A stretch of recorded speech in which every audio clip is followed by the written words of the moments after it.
नमस्ते। अच्छा, पिछले 8-10 दिन से सभी मीडिया चैनल्स पर केवल एक ही स्टोरी चल रही है और वह है ये जो मेघालय मर्डर मिस्ट्री। तो आज इसी स्टोरी पर थोड़ी सी रोशनी डालने की कोशिश करता हूँ। तो इसमें अंततः रिस्पॉन्सिबिलिटी किसकी है? इस तरह के केसेस होते ही क्यों हैं? मतलब बुनियादी तौर पर एट द फंडामेंटल लेवल इसका कारण क्या है?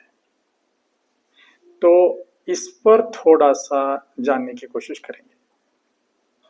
देखिए, मूलतः इसमें 3 पात्र है इस स्टोरी में। मेघालय की ये जो मर्डर मिस्ट्री है, अब ये इंदौर के नए पति पत्नी जो अभी अभी जिनका मतलब शादी हुई अभी अभी, और ये मेघालय जाते हैं हनीमून के लिए। तो इसमें राजा है और सोनम है और एक तीसरा व्यक्ति है राज। अच्छा, सोनम राज से प्यार करती है, राजा से प्यार नहीं करती। फिर भी वो राजा से शादी करती है and it is an arrange marriage. कोई फोर्स वे से या फोर्सफुली किया हुआ ये जो मैरिज है वो सहमति से हुआ है, दोनों की सहमति से हुआ हुआ है। लेकिन फिर ये जाते हैं। मैं पूरी स्टोरी में नहीं जाता हूँ, संक्षिप्त में। फिर वो जाते हैं घूमने मेघालय, और मेघालय में राजा मृत पाया जाता है। अब ये 8-10 दिन से सब कुछ बाहर आ गया है और अंततः पता लगता है कि it is a conspiracy, it is a murder and the murder is planned and plotted by the wife herself. तो सोनम ने ही किया है, कुछ और 3-4 लोगों के साथ मिलकर तो इसको अंजाम दिया। अब बात यहाँ पर ये आती है, सोनम तो प्यार नहीं करती है राजा से, फिर भी शादी करती है and both the families are business families. तो मैं मतलब उनको पैसों की भी कोई कमी नहीं है। दो फैमिलीज में यदि हम देखते हैं, लड़की की या लड़के की, दोनों भी एक बिजनेस फैमिली को बिलोंग करते हैं इंदौर में, और मतलब घर का माहौल वगैरह सब पढ़े लिखे हैं।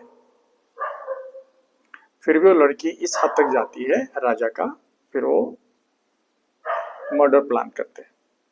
तो 3-4 लोगों के साथ मिलकर, मतलब अपने बॉयफ्रेंड के साथ भी कॉन्स्पिरेसी कर इसी तरह की तो न्यूज़ है, न्यूज़ में तो यही कुछ आ रहा है। अब ये अंततः इसका कंक्लूजन कैसे होगा, फिर वो कोर्ट में जाएगा। फिर बात कोर्ट में जब बाहर आएगी और जो उसका जजमेंट होगा तब पता लगेगा। तो अभी तो जिस तरह से मेघालय के पुलिस ने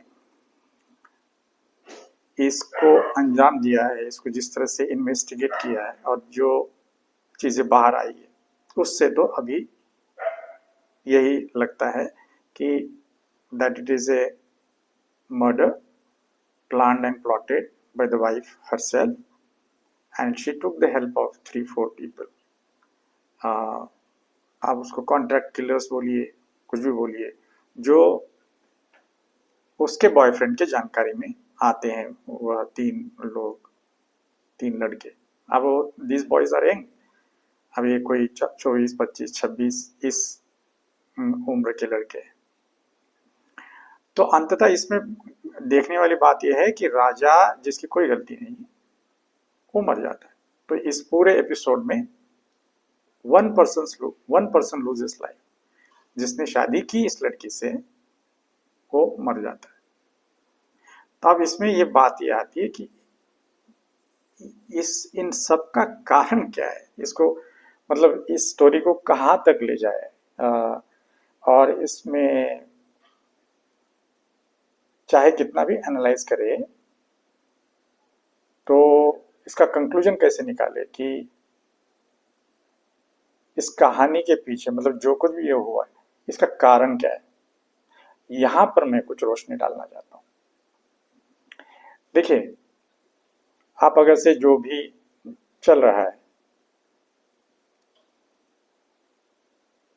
उनके कारणों में यदि जाते हैं, जितने में एपिसोड मतलब आ, कहीं वेब पोर्टल्स या कहीं चैनल्स, उनके इंफॉर्मेशन में यदि हम जाते हैं तो हमको क्या इंफॉर्मेशन मिलता है?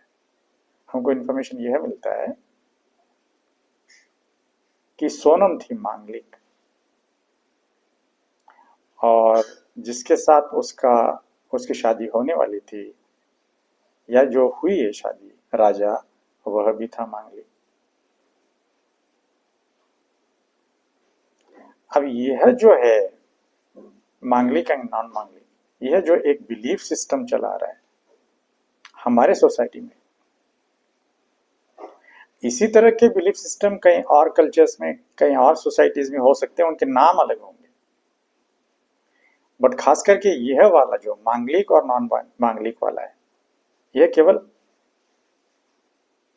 हमारी सोसाइटी मतलब जो इंडिया का जो कल्चर है उसमें ये प्रचलित है। तो यह जो बिलीफ सिस्टम है, इसमें क्या है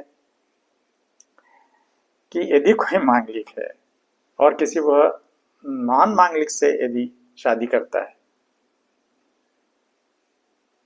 तो उस शादी में कई सारे प्रॉब्लम्स आ सकते हैं।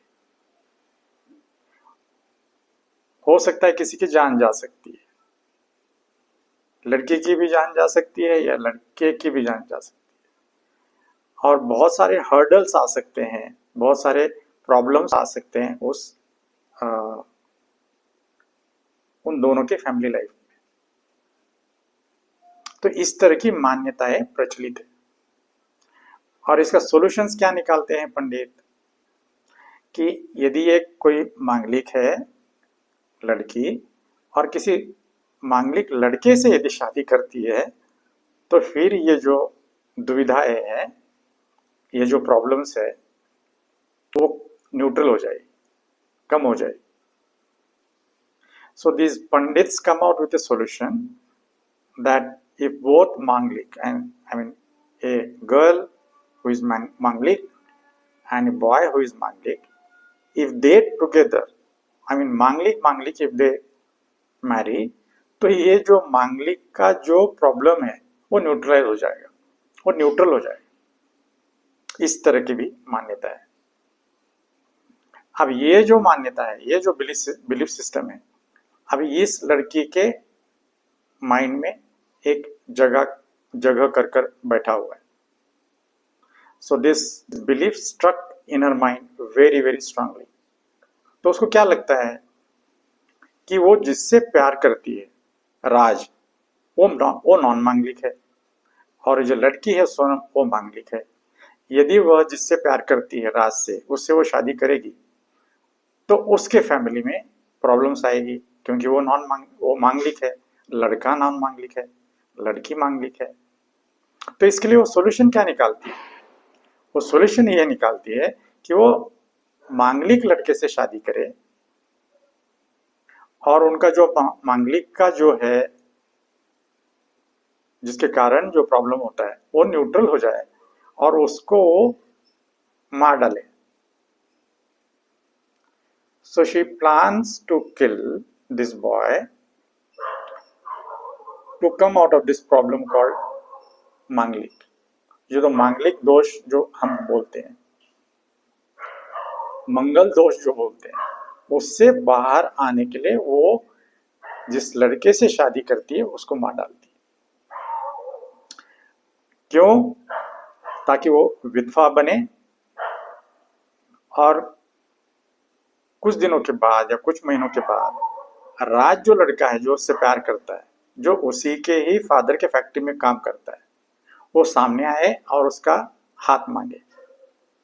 उसको ये लगता है कि वो अगर अब वो विधवा है तो अब कोई एक बेसहारा लड़की का सहारा बनने के लिए कोई तैयार हो जाता है, आगे आ जाता है, तो माँ बाप उसको स्वीकार करेंगे, मान लेंगे। इस तरह से उसकी अंडरस्टैंडिंग है। और इन चीजों को ध्यान में रखते हुए वो अपने इस पति का मर्डर करती है मेघालय में। तो इन सभी के पीछे यदि हम जाते हैं, अंततः जो मूलभूत, जो फंडामेंटल कारण हमको जो दिखाई देता है वह यही है जो हमारी मान्यता है मांगलिक और नॉन मांगलिक की। यदि मैं गूगल करता हूं और जानने की कोशिश करता हूं कि मांगलिक क्या है, मैं संक्षिप्त में बता दूं, वो ये कहता है व्हाट इज मांगलिक। यदि आप गूगल करेंगे तो इस तरह से आएगा, इन हिंदू एस्ट्रोलॉजी मांगलिक also spelled मांगलिक दोष refers to a person whose birth chart, जिसको हम कुंडली कहते हैं, indicates the placement of Mars, जो मार्स ग्रह है, मंगल ग्रह है, also known as Mangal, in specific houses। यह जो मंगल ग्रह है उसके किसी स्पेसिफिक हाउस में यदि होता है तो ये मंगल दोष पाया जाता है। ऐसा ये हमारी हिंदू एस्ट्रोलॉजी कह रही है। दीज हाउसेस आर, अब ये किसी स्पेसिफिक हाउस में ही यदि होता है मंगल ग्रह, कौन से हाउसेस है? House first, fourth, seventh, eighth and 12th from the ascendant lagna. तो ये manglik person is believed to have a defect और dosha related to Mars which can be associated with challenges and obstacles in marriage। तो इस तरह की वह belief system है।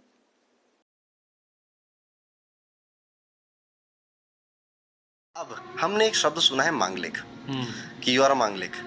तो अगर आपका मंगल first house, fourth house, seventh house, eighth house या 12th हाउस में कहीं भी बैठा है, देन यू आर अ मांगलिक पर्सन। ओके, ये नॉर्थ इंडिया का कॉन्सेप्ट है। साउथ इंडिया में सेकंड हाउस भी ऐड हो जाता है। Okay, so first, fourth, seventh, eighth and 12th house में अगर मंगल है देन यू आर अ मांगलिक पर्सन। अब कुंडली में 12 हाउसेस होते हैं। आपने कह दिया कि अगर 5 में मंगल बैठा है तो आप मांगलिक हो। तो in this world 43% people are manglik. तो आप जो कहते हैं ना मैं तो मांगलिक हूँ, कुछ ऐसे बड़े यूनिक नहीं हूँ। 43% ऑफ द वर्ल्ड इज मांगलिक। ठीक है, सो मांगलिक करवाता क्या है, क्यों इसके इतनी बातें चलती? पहला तो जो एंशिएंट टेक्स्ट हैं जैसे बृहत्प्राची होरा शास्त्र, उसमें मांगलिक के बारे में कुछ नहीं लिखा मिलता। ये कॉन्सेप्ट बहुत बाद में आया और एक टाइम पे तो ऐसा हो गया था मांगलिक से शादी मत करो अदरवाइज डेथ हो जाएगी। ओके, इस तरह की एक मान्यता है। और ये जो सब कुछ हुआ जिसमें एक बेचारा राजा अपनी जान गंवा बैठा। See once the life has gone, it has gone, it will never come back. तो वो तो बेचारा एक माँ का लड़का चला गया, एक बहन का भाई चला गया, एक बाप का बेटा चला गया,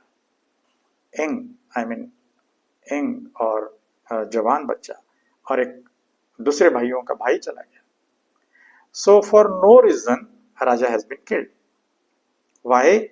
Because Sonam thinks by doing this she will marry Manglik, will marry Manglik, so that the Manglik dosha will get neutralized। वो न्यूट्रलाइज हो जाएगा, फिर वो मार डालेगी, फिर उससे वो किस तरह से बाहर आएगी, मतलब विधवा बनेगी, विधवा हो जाएगी उसके हस्बैंड के मरने के बाद। फिर उसका जो बॉयफ्रेंड है, उसका जो लवर है राज, वो सामने आएगा, उसका हाथ पकड़ेगा, और फिर वो दोनों जब फिर करीब आएंगे, मतलब शादी करेंगे, तो उनके लाइफ में फिर ये मांगलिक दोष का प्रश्न ही उभरेगा नहीं। तो इस तरह की ये मान्यता है। तो यह मान्यता है इसका कारण। अब ये घिसी पीटी मान्यता है हमारी। अब इसी को आप थोड़ा एनालाइज करने की कोशिश कीजिए। मान लीजिए किसी ने कहा कि लड़का मांगलिक दोष का है, लड़की मांगलिक दोष की है। अब मान्यता क्या है, ये दोनों मांगलिक यदि पास आते हैं, शादी करते हैं, तो ये न्यूट्रलाइज हो जाएगा, मतलब मांगलिक दोष न्यूट्रलाइज हो जाएगा। तो शादी तो हो गई, शादी तो संपन्न हो गई, 7 फेरे ले लिए उन्होंने, तो क्या मांगलिक दोष निकल गया? तो फिर ये घटना क्यों घटी? इसका जवाब आपको यही इसी केस से मिल जाता है कि ये मान्यता सही है कि गलत है। इसी मान्यता से यदि हम जाते हैं, जब ये दोनों शादी किए तो मांगलिक मांगलिक दोष दूर हो जाना चाहिए, लेकिन मांगलिक दोष दूर हुआ क्या? अंततः उसको मरना पड़ा, राजा को तो अपनी जान गंवानी पड़ी। तो यही स्टोरी आपको दिखाती है इस तरह की मान्यताओं में कितनी त्रुटियां हैं। देखिए, साइंस मान्यता पे जाती है क्या?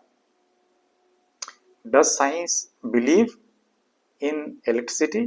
No. The electricity which is there, it is discovered by Faraday.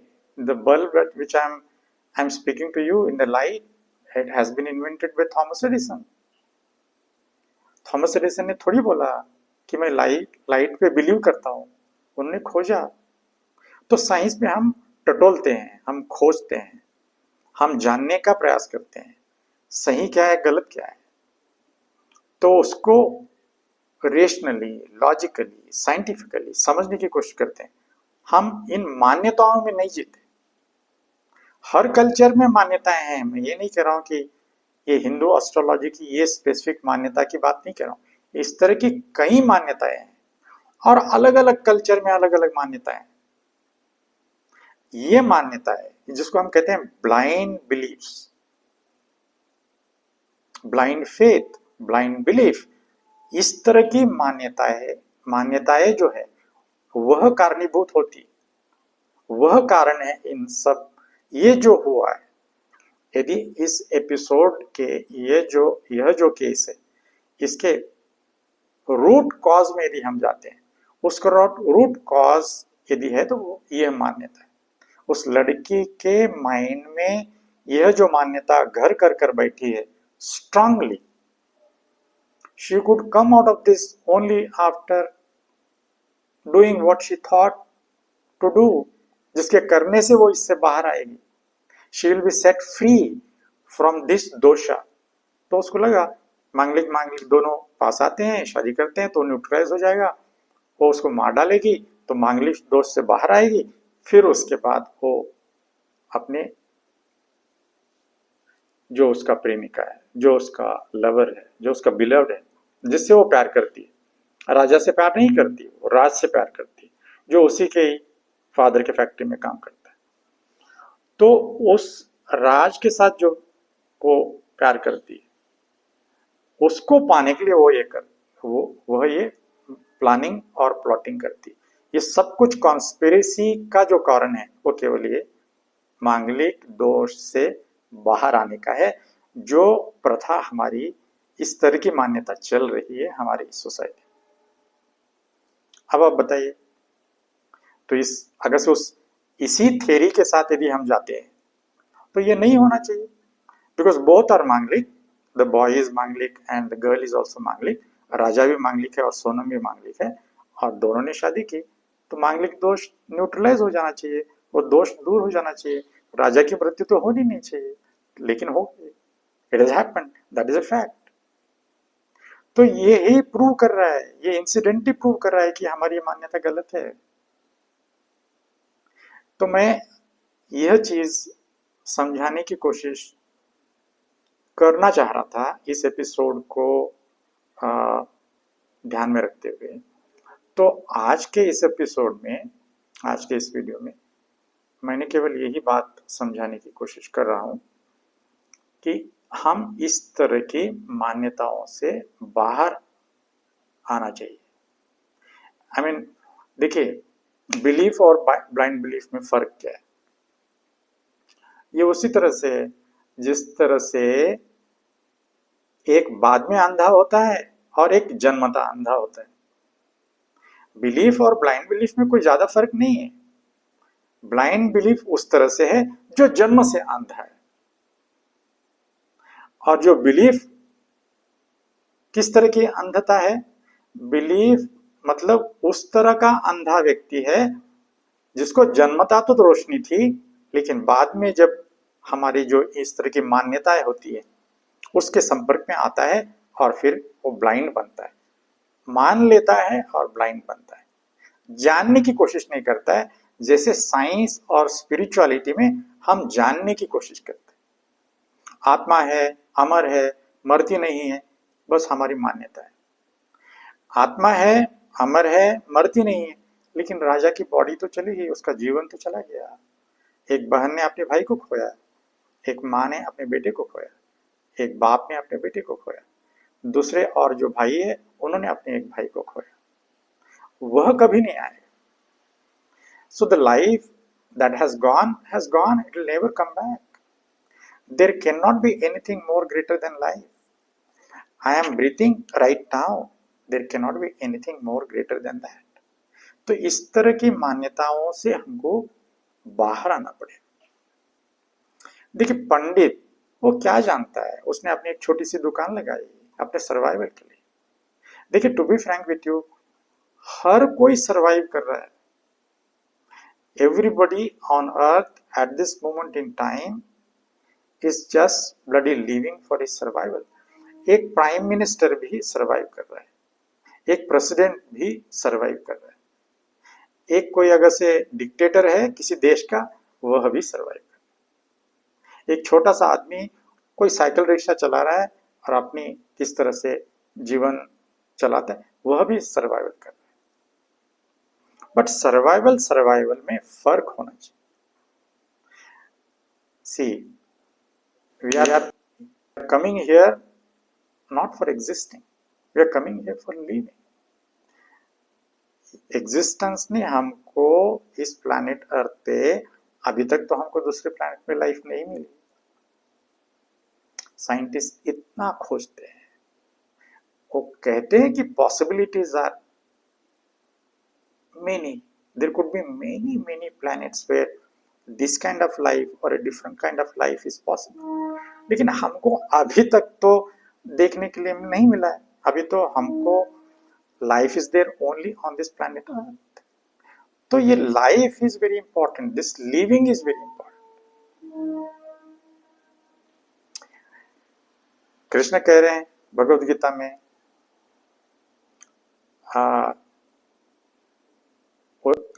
Chapter 2 और वर्स 19 में वो कह रहे हैं, क्या कहते हैं वो, ना आत्मा ना मरती है ना मारती है।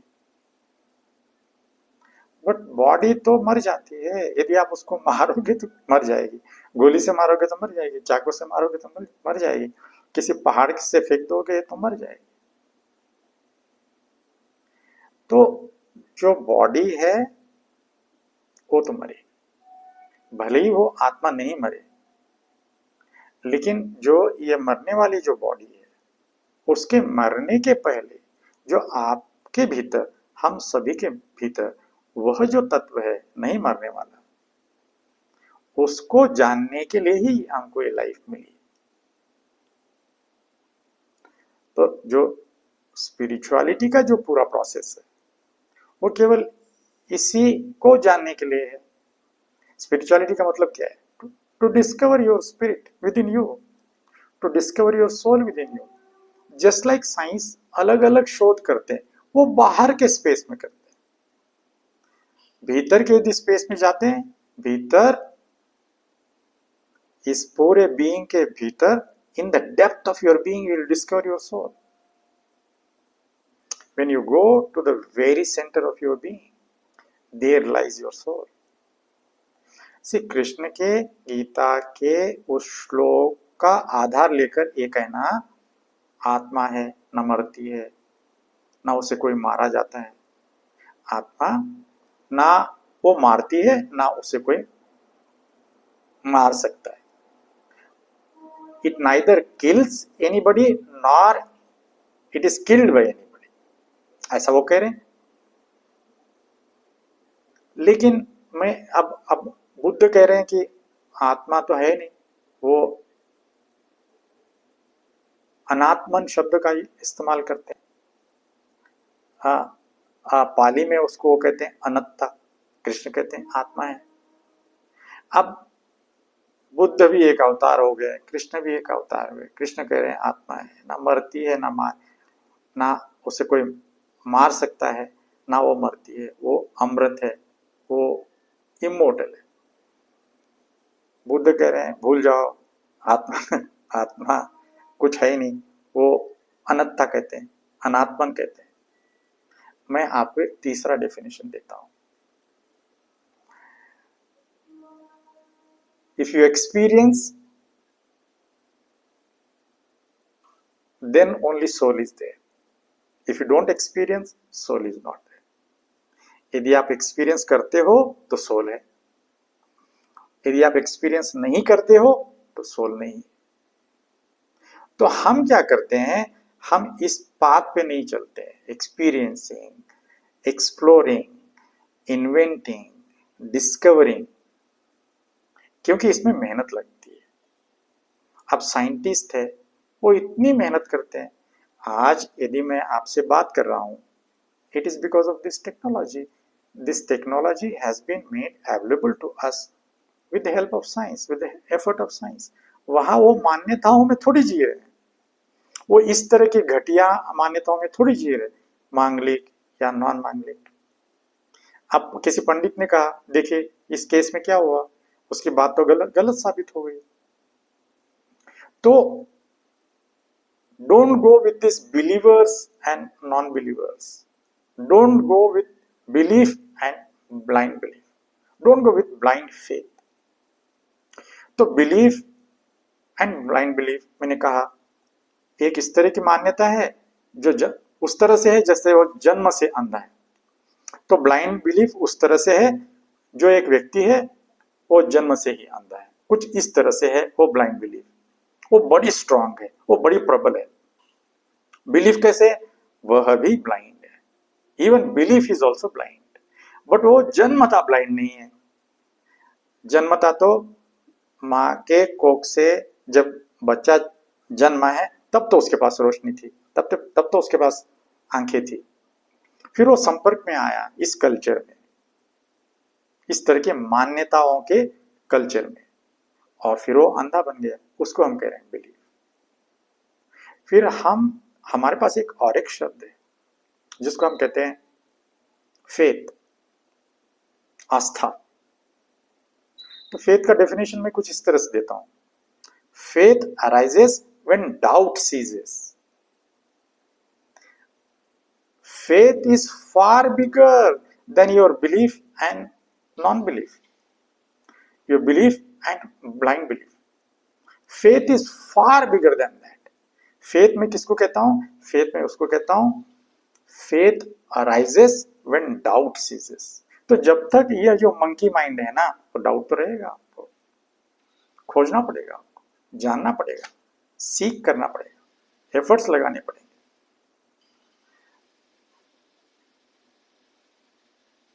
तो क्या सही है और क्या गलत है उसको टटोलना पड़ेगा with rational mind, with logical mind, with the scientific mind, with a scientific temper। तभी इस तरह की मान्यताएं फिर वो दूर हो सकती है, वरना हम इसी मान्यताओं में जीकर अंधे बन कर रह जाते हैं। फिर इस तरह के फिर एपिसोड्स होंगे, इस तरह की कॉन्फ्लिक्ट्स होंगी, इस तरह के केसेस होंगे, होते रहेंगे, इसका फिर कभी एंड नहीं होगा। तो आज के एपिसोड में मैं कुछ इस तरह से ये जो केस है जो मुझे लगा इसका रूट कॉज क्या है, तो रूट कॉज कुछ इस तरह से, यह जो इस मान्यताएं हमारी है, जब तक इन मान्यताओं से हम बाहर नहीं आएंगे तब तक हम फिर इसी चक्र में, इसी विशेष साइकिल में बंधे रहेंगे, इसी में जकड़े हुए रहेंगे। फिर हम जो कहते हैं मोक्ष, फ्रीडम, वो कैसे होगा? Freedom from the bondage of the mind. जो पास्ट माइंड, इस तरह के मान्यताओं में जो माइंड है, it is a slave, it is in bondage. तो फ्री कैसे होगा? उसको फ्रीडम कहां से मिलेगा? तो देखिए, हम अगर से इस तरह के पंडितों की बातों में यदि आते हैं, तो देखिए पंडित के पास जाएंगे तो पंडित का परमात्मा मिलेगा आपको, किसी पादरी के पास जाएंगे तो पादरी का परमात्मा मिलेगा आपको। फिर वो बासी होगा, वो स्टेल होगा, वो लाइव नहीं होगा, किसी मुल्ला के भी पास जाएंगे तो मुल्ला का अल्लाह होगा, लेकिन हमको तो जीवंत अल्लाह चाहिए। हमको तो जो जो जो रियल अल्लाह है वह चाहिए। हमको जो रियल परमात्मा है वह चाहिए। हमको पंडित का परमात्मा नहीं चाहिए, हमको पादरी का परमात्मा नहीं चाहिए, हमको मुल्ला का अल्लाह नहीं चाहिए। हमको जो रियल अल्लाह है, रियल गॉड है, जो रियल परमात्मा है, जो ज्वलंत है, आंखों के सामने है, जो प्रत्यक्ष है, जो खोजने पर ही मिलता है, वह चाहिए।